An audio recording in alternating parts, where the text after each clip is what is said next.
एक नदी के किनारे बसे गांव में अर्जुन नाम का एक लड़का रहता था।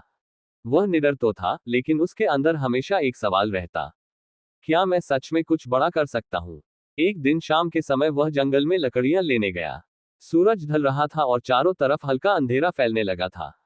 तभी अचानक उसे दूर एक अजीब सी चमक दिखाई दी। जिज्ञासा में वह उस ओर बढ़ा। जैसे जैसे वह पास पहुंचा, हवा ठंडी होने लगी और पेड़ खुद ब खुद हिलने लगे। वहां एक पुराने पेड़ के नीचे एक रहस्यमयी साधु ध्यान में बैठे थे।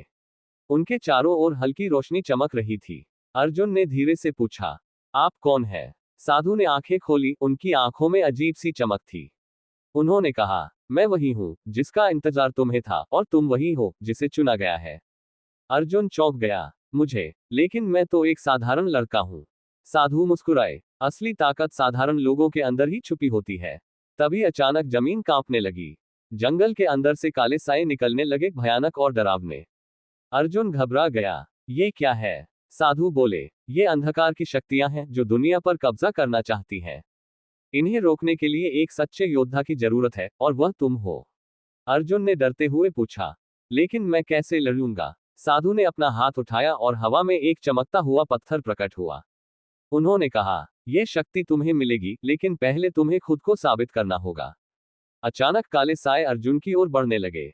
अर्जुन के पास कोई हथियार नहीं था, फिर भी उसने भागने की बजाय एक लकड़ी उठाए और उनका सामना करने के लिए खड़ा हो गया। साधु उसकी हिम्मत देखकर मुस्कुराए। उन्होंने मंत्र पढ़ा और एक तेज रोशनी फैली। सारे साए गायब हो गए। साधु बोले, तुमने पहला कदम पार कर लिया है। डर के सामने खड़े होना ही असली बहादुरी है। अर्जुन की आंखों में अब डर नहीं, बल्कि आत्मविश्वास था। साधु ने कहा, अब तुम्हारी असली यात्रा शुरू होती है। 3 परीक्षाएं तुम्हारा इंतजार कर रही हैं। हवा फिर से तेज हो गई, और अर्जुन ने महसूस किया कि उसकी जिंदगी अब कभी पहले जैसी नहीं रहने वाली। यहीं से शुरू होती है एक साधारण लड़के के सुपरहीरो बनने की कहानी। अगले भाग में हम अर्जुन की 3 परीक्षा को देखेंगे।